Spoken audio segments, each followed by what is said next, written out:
वैसे तो ऑडिट को मैं डिफाइन कर चुका हूं अपनी सेशन में। जिन बच्चों ने वो सेशन मिस किए थे शुरू वाले, उनके लिए एक दूसरी और अपॉर्चुनिटी है ऑडिट को सीखने की, ऑडिट को समझने की। आज मैं ऑडिट को एक और कंसेप्ट के साथ डिस्कस करने वाला हूं। ऑडिट को हम कहां पर लास्ट सेशन में पढ़ रहे थे वो आपको याद होना चाहिए। लास्ट सेशन में हम ऑडिट पढ़ रहे थे, आप ध्यान दीजिए, हम टाइप्स ऑफ ऑडिट कर रहे थे। फाइनेंस ऑडिट किया था, शाबाश, हमने शायद फाइनेंस ऑडिट किया था और एक और किया था, सेक्रेटेरियल ऑडिट किया था। तो टाइप्स ऑफ ऑडिट तो हम करेंगे ही, लेकिन जिन बच्चों ने, बिहार के कुछ बच्चों ने ऑडिट के कंसेप्ट को डिस्कस शुरू से नहीं किया है, आइए उन सब के लिए एक बारी ऑडिट को दोबारा से तो मैं नहीं खोलूंगा। आज आप ऑडिट को हमारे साथ डिस्कस करेंगे, ऑडिट वर्सेस इन्वेस्टिगेशन। दोनों ही बहुत रिलेटेड टर्म हैं।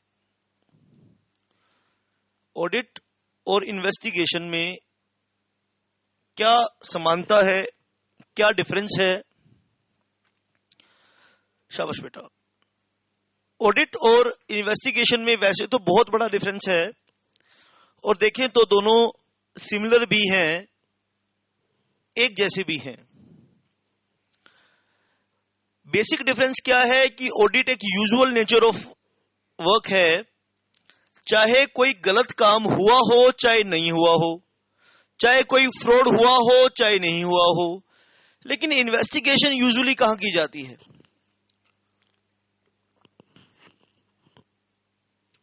इन्वेस्टिगेशन सर की जाती है जब कोई घटना घट चुकी है, कोई गलत चीज हो चुकी है, तो जाकर हम इन्वेस्टिगेशन करते हैं। अगर कोई फ्रॉड ऑलरेडी एग्जिस्ट करता है, उसके बाद हम उसकी इन्वेस्टिगेशन करते हैं। लेकिन ऑडिट तो एक यूजुअल कोर्स ऑफ बिजनेस है। ऑडिट तो हम, चाहे फ्रॉड हुआ हो चाहे नहीं हुआ हो, शाबाश, हम ऑडिट तो करते हैं। हालांकि आम आदमी को दोनों एक जैसे नजर आ सकते हैं, लेकिन एक्सपर्ट्स की नजरों में दोनों में बड़ा भारी अंतर है। चलिए पहले इसकी मीनिंग को ही ले लें। इन्वेस्टिगेशन क्या चीज है? एक systematic, critical, special examination of the records of business for detecting frauds. Systematic, critical and special examination. आप ध्यान से सुनते जाइए बेटा, बस स्टडी मैट से पढ़ना और ध्यान से मेरी बात को सुन लेना, समझ में बात आ जाएगी। थोड़ा सा ऑडिट भी समझ में आ जाएगा, और जिन बच्चों ने ऑडिट को ढंग से पीछे से किया है, ढंग से शुरू से करते आ रहे हैं, तो उनका कंसेप्ट थोड़ा सा रिवाइज हो जाएगा।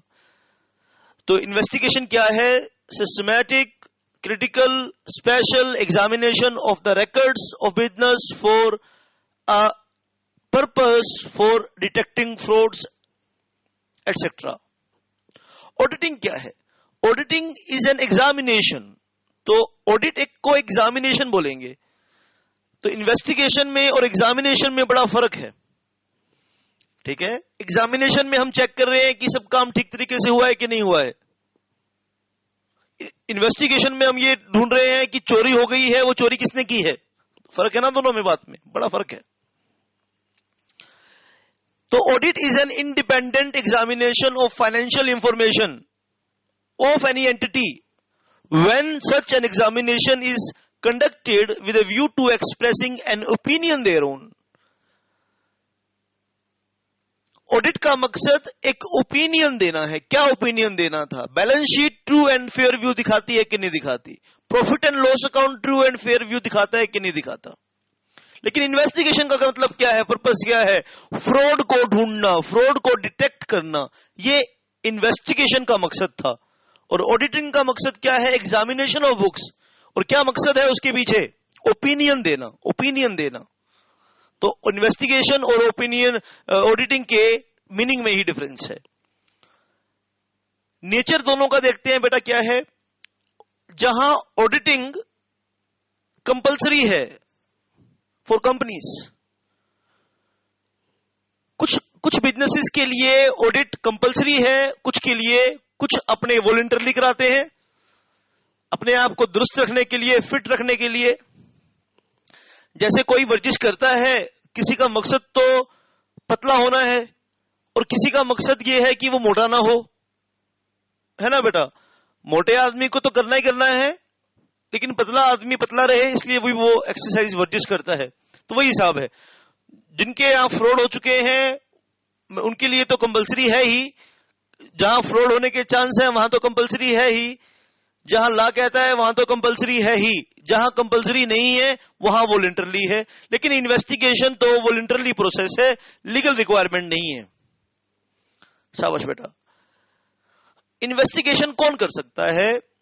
इन्वेस्टिगेशन तो कोई भी आदमी कर सकता है, कोई भी समझदार आदमी को आप अपॉइंट कर सकते हैं। भाई कोई भी आप टीम बना सकते हैं। वो यूजुअली क्या करते हैं, सरकार जैसे करती है कमेटी बना देती है, कोई भी घोटाला होता है तो एक कमेटी बन जाती है। लेकिन ऑडिटिंग एक चार्टर्ड अकाउंटेंट ही कर सकता है जिसने आईसीएआई एक्ट 1949 के अकॉर्डिंग सीए की परीक्षा पास करी हो, सीए बना हो। शाबाश। सीए ही फाइनेंशियल ऑडिट कर सकता है, फाइनेंशियल ऑडिट कर सकता है। शाबाश बेटा। कौन अपॉइंट करता है? अगर हम अपॉइंटमेंट की बात करें, इन्वेस्टिगेटर कौन अपॉइंट करेगा? इन्वेस्टिगेटर को यूजुअली ओनर भी अपॉइंट करते हैं, ओनर ही अपॉइंट करते हैं, और ऑडिटर को भी ओनर ही अपॉइंट करते हैं। तो यहां सिमिलैरिटी है दोनों के बीच में। ठीक है।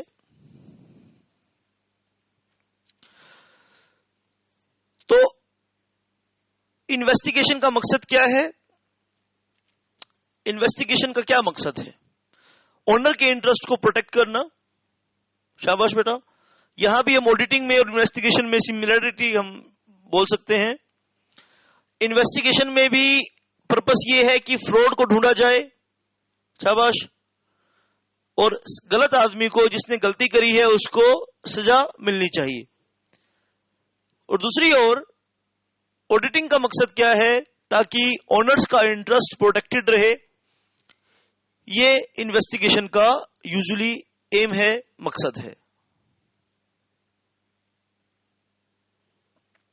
आप बहुत ध्यान से मेरी बात को बेटा सुनते जाइए, बहुत ध्यान से आपने मेरी बात सुननी है। हम पढ़ रहे हैं बेटा क्या मकसद है दोनों का बेटा। शाबाश। दोनों का क्या मकसद है, दोनों का क्या मीनिंग है, दोनों को कौन अपॉइंट कर रहा है, दोनों क्या करते हैं। ठीक है बेटा। इन्वेस्टिगेशन में सिर्फ वही मुद्दा इन्वेस्टिगेट करेंगे जहां पर गड़बड़ी हुई है, लेकिन ऑडिटिंग में तो यूजुअली सारी प्रोसेस को ही हम ऑडिटिंग करेंगे। हमारा मकसद ये नहीं है कि हम घोटाले को ढूंढें, हम तो यूजुअल एग्जामिनेशन कर रहे हैं। हो सकता है कि कोई घोटाला हमारे सामने आ जाए। ऑडिटिंग के लिए एक स्पेसिफिक पीरियड होता है, लेकिन इन्वेस्टिगेशन के लिए ना कोई पीरियड नहीं होता। शाबाश बेटा। ये बात ध्यान देना बेटा। जैसे ऑडिटिंग तो आप फाइनेंसियर का करते हैं, ठीक है।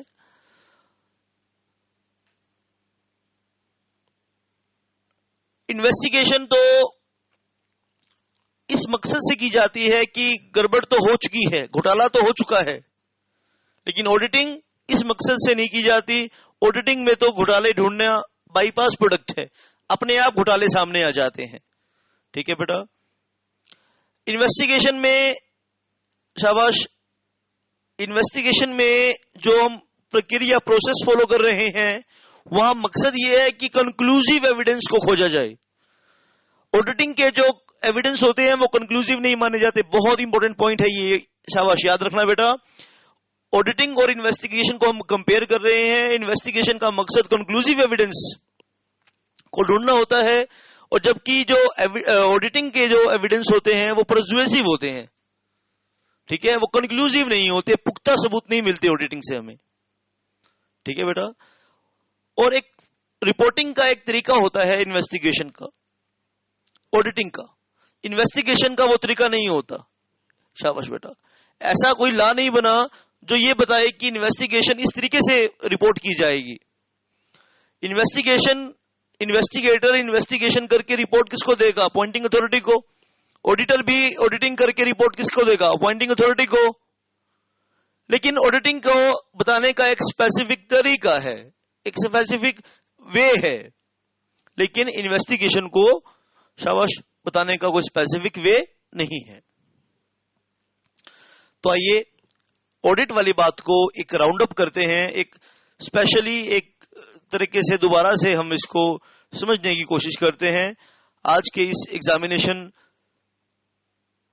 आज के इस ऑडिट और इन्वेस्टिगेशन के एग्जामिनेशन और इन्वेस्टिगेशन के लेक्चर में छोटा सा ये पार्ट है आपका, एक रिविजनरी पार्ट आप कह के चल लीजिए बेटा। ऑडिट क्या है? Audit independent examination of financial और non financial information of an entity. एक क्वेश्चन आया था कि ऑडिटिंग में तो सिर्फ फाइनेंशियल मैटर ही ऑडिट करोगे, नहीं भाई, फाइनेंशियल भी होते हैं, नॉन फाइनेंशियल भी होते हैं, ठीक है बेटा। और मकसद क्या होता है? अपनी ओपिनियन जाहिर करना, ये बताना कि रिकॉर्ड्स को ट्रू एंड फेयर व्यू बताते हैं कि नहीं बताते, ठीक है बेटा। तो principal aspects to be covered, क्या क्या एरिया कवर किए जाते हैं ऑडिटिंग करने में? जो एरिया कवर किए जाते हैं, accounting principles, books, statement, verification of assets, verification of liabilities, assets and liabilities true and fair view देते हैं कि नहीं होते, शाबाश बेटा। और इसके बाद मेंबर्स को रिपोर्ट किए जाते हैं बेटा। फिर इसके बाद हमने बेनिफिट्स ऑफ ऑडिट पढ़े थे, हमने लिमिटेशन ऑफ ऑडिट पढ़ी थी, और आज हमने पढ़ा है difference between auditing and investigation. तो आइए बेटा, आज के इस सेशन में हम क्या डिस्कस करने वाले हैं? आज के इस सेशन में हम डिस्कस करने वाले हैं टाइप्स ऑफ ऑडिट को हम फर्दर लेके चलेंगे। टाइप्स ऑफ ऑडिट क्या होते हैं? हमने स्टैट्यूटरी ऑडिट, शाबाश बेटा, हमने ऑडिट के दो तरीके देखे, एक स्टैट्यूटरी ऑडिट और एक वॉलंटरी ऑडिट, ठीक है बेटा। तो इंटरनल ऑडिट को हमने ध्यान से बढ़िया तरीके से पढ़ा, फाइनेंस ऑडिट को हमने पढ़ा, हमने स्टैट्यूटोरियल ऑडिट को पढ़ा, सेक्रेटरियल ऑडिट को पढ़ा। तो हम देख रहे हैं बेटा, हम डिफरेंशिएट कर रहे हैं mandatory and non mandatory auditings में। There are different types of auditing, कुछ वॉलंटरी है, कुछ मैंडेटरी है। आइए आज के इस लेक्चर में एक और हम टाइप पढ़ेंगे, कोस्ट ऑडिट बोलते हैं बेटा इसको, कोस्ट ऑडिट। देखो ध्यान से मेरी बात को सुनो, जब मैं आपको कोस्ट ऑडिट बता रहा हूं तो क्या मकसद है? कोस्ट ऑडिट का सीधा सा मकसद है कोस्ट कंट्रोल करना। और कोस्ट कंट्रोल क्यों की जाती है? इसके पीछे भी प्रॉफिटेबिलिटी एक ऑब्जेक्टिव है। आप प्रॉफिट मैक्सिमाइज कर सकते हैं। आप प्रॉफिट को कैसे मैक्सिमाइज कर सकते हैं? रेट बढ़ाकर आप प्रॉफिट को मैक्सिमाइज कर सकते हैं। आपकी कॉस्टिंग में और आपके एमआरपी में जो डिफरेंस होता है वो आपका प्रॉफिट होता है। तो प्रॉफिट का फॉर्मूला पता है ना, 80 की चीज तुमने बनाई, 100 की बेची, 20 रुपए प्रॉफिट, ठीक है बेटा। अब प्रॉफिट मैक्सिमाइज करना चाहते हो तो एमआरपी बढ़ा दो, अपने रेट बढ़ा दो, लेकिन उस पे मार्केट फोर्सेस काम करते हैं तो रेट ज्यादा नहीं बढ़ा पाओगे। दूसरा है कॉस्ट को कम कर दो। तुम्हारी कॉस्ट 80 आ रही है, ठीक है बेटा, तुम्हारा सेलिंग प्राइस 100 है, तुम्हारा सेलिंग प्राइस 100 है और कॉस्ट तुम्हारी 80 है, ठीक है बेटा। तो तुम्हारा प्रॉफिट कितना आ रहा है? 20। अगर तुम कॉस्ट सेलिंग प्राइस 110 कर दो और कॉस्ट तुम्हारी 80 रहे, फिर प्रॉफिट कितना आएगा? 30। अगर तुम्हारा सेलिंग प्राइस 100 रहे और कॉस्ट तुम 70 कर दो, फिर भी तुम्हारा प्रॉफिट क्या आ रहा है? 30। तो प्रॉफिट मैक्सिमाइजेशन के दो तरीके हैं, या तो तुम रेट को बढ़ा दो या फिर क्या करो, कॉस्ट को कट कर दो। तो कॉस्ट ऑडिट का मतलब है कॉस्ट कंट्रोल करना, क्योंकि ये वाला ऑप्शन हमेशा नहीं कर सकते। ये वाला ऑप्शन करोगे तो बायर्स है ना बेटा, तुम्हारे प्रोडक्ट को रिजेक्ट कर देंगे, तुम्हें निग्लेक्ट कर देंगे, वो चीपर प्रोडक्ट की तरफ मूव कर जाएंगे। तो सिंपल इकोनॉमिक्स है बेटा यहां पे।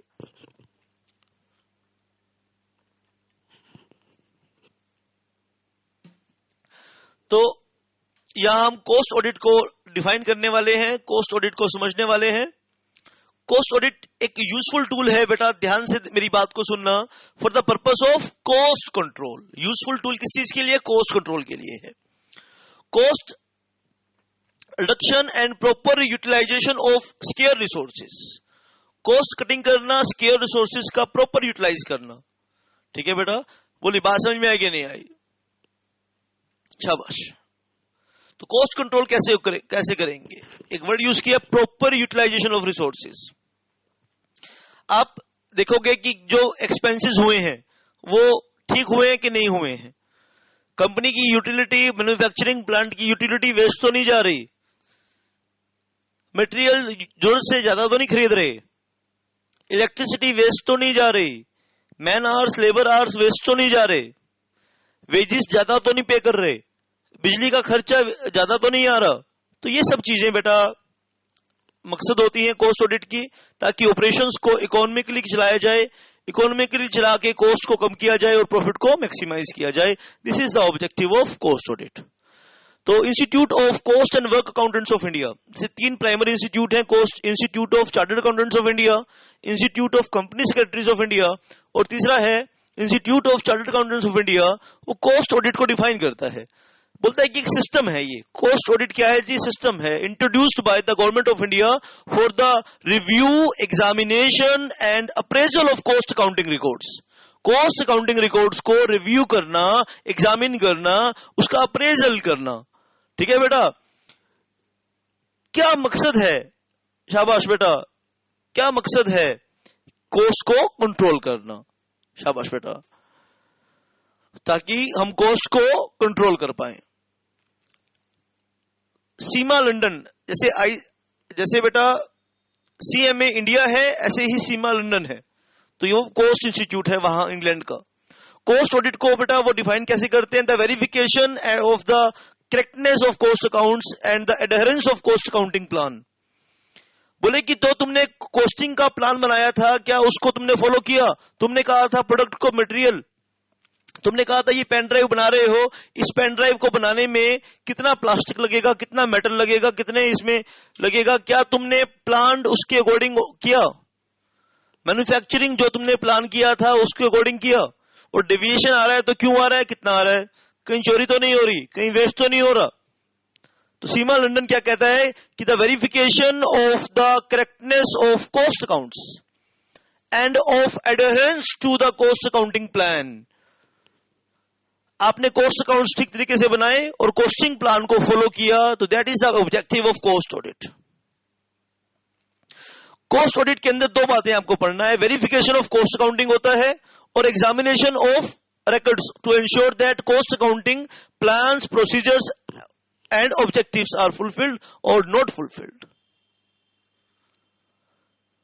भारत में क्या हुआ बेटा? मिनिस्ट्री ऑफ कॉर्पोरेट अफेयर्स ने नोटिफिकेशन जारी कर दिया, ठीक है बेटा, और कॉस्ट ऑडिट को मैंडेटरी कर दिया कुछ कंपनीज के लिए जो ड्रग्स में डिटेल करती हैं, फर्टिलाइजेशन में प्रोडक्शन करती हैं, शुगर को प्रोड्यूस करती हैं, टेलीकम्युनिकेशन में ये कॉस्ट ऑडिट कंपलसरी कर दिया, इंडस्ट्रियल अल्कोहल में ये कंपलसरी कर दिया। तो आपको बेटा वो बुक में सारा दिया है आपको कि किन किन इंडस्ट्री में ये मैंडेटरी है, तो आप पढ़ेंगे उसको।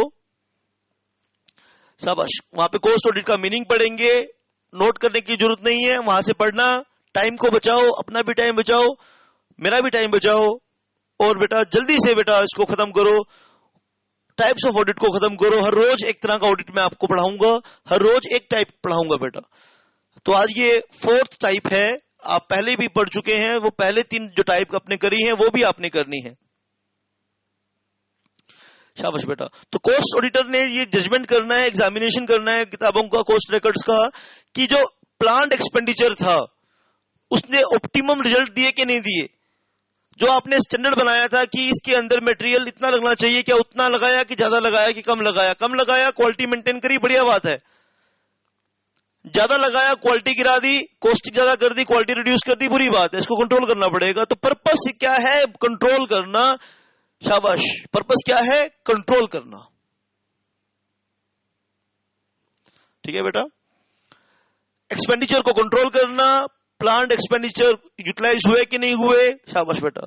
और जो रिटर्न आना चाहिए था खर्चों का, क्या वो रिटर्न हमें मिल रहा है कि नहीं मिल रहा, ये सब बातें जजमेंट करनी है कॉस्ट ऑडिट की। तो आप इसको बेटा बढ़िया तरीके से पढ़कर आएंगे। हर रोज मैं आपको एक तरह का ऑडिट पढ़ाऊंगा। आज हमने कॉस्ट ऑडिट पढ़ा है, इससे पहले सेक्रेटेरियल ऑडिट पढ़ा था, फाइनेंस ऑडिट पढ़ा था, इंटरनल कंट्रोल सिस्टम पढ़ा था। तो इन सब चीजों को आप बेहतर तरीके से पढ़कर आएंगे। कल के क्लास में हम टाइप्स ऑफ ऑडिट, जितने भी बाकी ऑडिट बचे हैं, उन सभी को हम एक सिरे से निपटा देंगे। That's it for this session. Thanks a lot.